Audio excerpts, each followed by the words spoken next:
Assalamualaikum warahmatullahi wabarakatuh. Alhamdulillahirrahmanirrahim. Segala puji maka kita panjatkan kehadirat Allah Subhanahu wa Ta'ala yang telah memberikan begitu banyak nikmat kepada kita semua. Hari ini kita masih bisa menikmati udara segar, kita masih diberikan kesehatan, keselamatan, kita bisa berkumpul dengan keluarga.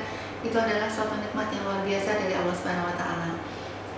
Salawat dan salam adalah kita aturkan kepada junjungan kita Nabi Muhammad SAW yang atas uswah hasanah beliau sehingga kita bisa berada dalam kehidupan yang luar biasa, yang penuh kemudahan, gitu ya. Kehidupan yang mungkin terang benderang, tidak ada kesulitan, yang kita sudah diberikan contoh-contoh baik gitu dari beliau sehingga kita bisa menjalankan syariat Islam dengan kemudahan. Alhamdulillah, semua itu adalah nikmat yang luar biasa yang perlu kita syukuri. Bapak dan Ibu, apa kabar semuanya? Semoga Bapak Ibu semuanya sehat, ya, bisa menikmati kehidupan meskipun dalam kondisi yang sedang diuji oleh Allah, yaitu sedang berada dalam pandemi. Tetapi semuanya itu adalah skenario terbaik dari Allah dan insya Allah kita akan menerimanya. Kemudian kita juga akan menyesuaikan diri dengan situasi itu dengan tetap produktif, gitu ya, mengoptimalkan waktu luang dan waktu sehat kita sebaik-baiknya. Nah, Bapak Ibu perkenankan pada kesempatan ini saya ingin berbagi gitu ya dengan Bapak Ibu semua. Meskipun saya bukan sumber informasi yang paling utama, saya yakin Bapak Ibu punya pengalaman yang jauh lebih banyak dari saya. Tetapi kebetulan saya diminta untuk sharing gitu ya sedikit dengan Bapak Ibu semua mengenai parenting. Dan tema parenting yang akan saya bawakan pada pagi hari ini adalah anak sebagai anugerah terindah dari Allah Subhanahu wa Ta'ala. Ya, kalau kita bicara tentang anak itu mungkin kita bisa flashback gitu ya, mundur sedikit, kita masih ingat gitu ya waktu anak kita lahir gitu. Betapa perasaan itu begitu bahagia, penuh rasa syukur gitu ya, karena kita diberi kepercayaan yang besar oleh Allah, yaitu anak, gitu ya. Seiring dengan waktu anak kita tumbuh, gitu ya, dan waktu itu terasa begitu cepat. Tahu-tahu sekarang anak kita sudah masuk ke masa remaja. Masya Allah ya Bapak Ibu, kayaknya nggak terasa. Kita masih ingat waktu menggendong mereka, mendorong dengan kereta bayi gitu ya, mengantar mereka ke TK, tahu-tahu sekarang sudah SMP. Anak kita yang kemarin tuh masih begitu manis, imut gitu ya, yang selalu nurut, patuh sama kita gitu. Ternyata sekarang sudah masuk ke masa remaja gitu. Sekarang mungkin tidak semanis dulu gitu ya. Kalau dulu begitu kita mengatakan sesuatu, anak langsung akan nurut, langsung ikut. Tetapi sekarang anak sudah punya otonomi sendiri, anak sudah memiliki inisiatif sendiri, bukan lagi kata mama kata papa lagi, bukan kata umi abi lagi, bukan hanya kata bapak dan ibu lagi, tetapi preferensi mereka menjadi semakin luas ya. Di usia remaja mereka, referensi utamanya yang dulu adalah kita, sekarang bukan kita lagi. Sekarang mungkin kata teman-teman gitu ya, apa kata teman itu yang akan lebih mereka yakini, yang lebih mereka ikuti. Ya, kadang kita sebagai orang tua dengan kondisi pergaulan remaja sekarang, mungkin kita kadang merasa khawatir. Kita khawatir nanti anak kita nggak seperti yang kita inginkan dulu, gitu ya. Kita khawatir anak kita nanti akan mengalami sesuatu, gitu. Itu wajar ya. Itu bukti bahwa kita begitu punya harapan yang besar terhadap anak kita. Tetapi Bapak Ibu, ada masanya anak kemudian menentukan kemandirian, anak membutuhkan otonomi. Pada usia remaja ini mereka sudah masuk pada pencarian identitas diri. Mereka ingin mencari, mereka membandingkan, gitu ya. Mereka akan mengumpulkan banyak informasi, mereka akan menggunakan banyak referensi, bukan hanya orang tua saja. Tetapi Bapak Ibu, yang paling penting menurut saya yang hari ini akan saya share kepada Bapak Ibu adalah basic gitu ya, atau bekal yang perlu kita miliki sebagai orang tua. Bagaimana supaya anak kita itu tidak jauh dari apa yang kita harapkan. Artinya apa? Artinya meskipun secara fisik mereka keluar gitu ya, menjauh dari kita, tetapi kita yakin bahwa hati mereka itu tetap dengan kita ya. Kita tetap ada di hati mereka gitu ya. Nah, salah satu konsep yang sebenarnya ini ada di dalam kajian psikologi itu adalah mengenai penerimaan positif tanpa syarat. Jadi konsep mengenai penerimaan positif tanpa syarat ini dari salah satu tokoh psikologi namanya Carl Rogers. Memang bukan seorang muslim, tetapi menurut saya apa yang menjadi gagasan dan idenya itu tetap selaras gitu ya dengan ajaran Islam gitu, tidak bertentangan, selaras dan masih bisa kita adopsi gitu ya. Nah, konsepnya seperti apa ini tentang penerimaan positif tanpa syarat? Penerimaan positif tanpa syarat, penerimaan itu artinya apa? Penerimaan itu artinya orang tua menerima anak itu apa adanya, memiliki hubungan yang dekat dengan anak.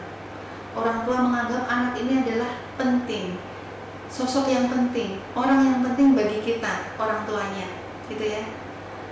Kita akan membuat anak yakin bahwa dia penting untuk kita, gitu. Itu penerimaan. Kita bisa menerima anak kita itu apa adanya, tidak membanding-bandingkan, tidak mengharapkan ingin seperti anak yang lain, tidak kita menuntut dia untuk menjadi pribadi yang lain, tapi kita terima.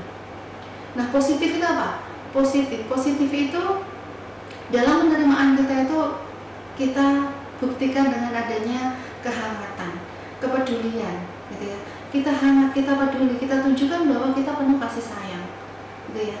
Bahwa kita punya hubungan yang dekat yang dilandasi atas kehangatan dan cinta kasih. Kita peduli pada mereka, kita bisa menunjukkan kasih sayang kita kepada mereka. Kasih sayang itu diekspresikan, gitu ya. Bukan ditahan dalam hati, bukan disimpan, tetapi diekspresikan. Tunjukkan bahwa kita peduli pada mereka, kita tunjukkan kasih sayang kita kepada mereka, kehangatan kita pada mereka. Ada waktunya kita memeluk, gitu. Meskipun sudah SMP, sudah remaja, kita peluk, gitu ya. Kemudian kita dengarkan dengan sepenuh hati. Kemudian kita pahami perasaan-perasaannya. Jangan mudah menilai, gitu ya. Kita pahami dengan penuh empati apa yang sedang mereka alami. Misalnya itu adalah bentuk dari penerimaan yang positif. Kemudian tanpa syarat. Tanpa syarat itu apa? Tanpa syarat dia tidak ada persyaratan apapun untuk mereka mendapatkan kasih sayang kita. Tidak harus mereka menjadi juara 1 dulu, tidak harus mereka mendapatkan ranking 10 besar dulu, tidak harus mereka itu menjadi A, B, C, D dulu gitu. Baru kemudian kita sayangi. Kalau kamu begini, mama sayang. Tapi kalau kamu nggak begini, mama nggak sayang sama kamu. Tidak ada syarat seperti itu. Kasih sayang kita itu tidak bersyarat. Tetapi ini bukan berarti bahwa kalau tanpa syarat itu semua perilaku kita terima. Kemudian dalam artian tidak ada aturan, tidak ada penilaian, tidak ada pengkondisian. Itu sama sekali bukan itu maksudnya. Tetapi apa? Tetapi yang akan kita ciptakan, suasana yang akan kita ciptakan dalam hubungan kita dengan anak adalah penerimaan, atmosfer penerimaan yang positif, apresiasi yang kita berikan, gitu ya. Bahwa anak kita sebenarnya punya potensi-potensi baik yang luar biasa, yang itu berbeda dari anak-anak yang lain. Mungkin anak lain bisa punya prestasi akademik yang tinggi, gitu ya. Anak kita bukan di akademik mungkin, tapi di hal yang lain, gitu ya. Kalaupun anak kemudian pernah melakukan suatu kekeliruan, itu adalah perilaku yang kita luruskan. Kita memberikan pengkondisian, kita memberikan nilai-nilai yang baik gitu. Tapi itu tidak menjadi syarat kasih sayang kita kepada mereka. Karena sebenarnya kasih sayang orang tua itu kasih sayang yang tulus, tidak ada syarat. Dan kalau kita ciptakan suasana kasih sayang itu, penerimaan tanpa syarat itu, kita mudah memberikan apresiasi terhadap segala bentuk perilaku-perilaku positif yang ditunjukkan oleh anak, meskipun itu kecil, maka anak akan bisa merasakan kasih sayang kita. Meskipun nanti mereka jauh, meskipun mereka kemudian lebih dekat dengan teman-teman, kita bisa lebih yakin bahwa kasih sayang yang ada, yang kita berikan itu tetap bisa mereka rasakan. Eksistensi kita sebagai orang tua yang telah menunjukkan kasih sayang selama ini tanpa syarat, penerimaan tanpa syarat itu akan membuat mereka menjadi bisa mengembangkan diri secara luas di masyarakat. Dia akan tumbuh menjadi anak yang percaya diri, gitu ya, anak yang merasa mampu, yang diterima. Dan penerimaan yang pertama itu adalah penerimaan dari orang tua, ya, sehingga nanti anak kita akan mengembangkan potensinya sesuai dengan keunikannya, gitu, yang tidak perlu dibanding-bandingkan dengan anak lain. Kalaupun misalnya melakukan kesalahan, maka berilah penilaian, berilah feedback, umpan balik pada perilakunya, bukan pada pribadi anaknya. Gitu ya. Kadang ada orang tua ketika mungkin ya kita sebagai orang tua wajar ya kalau sekali waktu kita kecewa dengan apa yang anak kita lakukan. Boleh kita memberikan feedback atau evaluasi, tapi pada perilakunya. Jangan sampai kita memberikan komentar-komentar penuh kritik pada pribadinya. Misalnya dasar anak yang nggak bisa diatur, anak yang misalnya anak yang yang negatif itu tolong jangan pernah keluar dari mulut kita. Yang ada adalah bahwa mereka sekali tempo mungkin melakukan kesalahan dan perilaku itu akan kita perbaiki, gitu ya. Membanding-bandingkan dengan anak lain, menuntut berlebihan kepada anak itu tidak akan membawa apapun, tidak akan membuat anak menjadi termotivasi, enggak, karena memotivasi bukan dengan cara seperti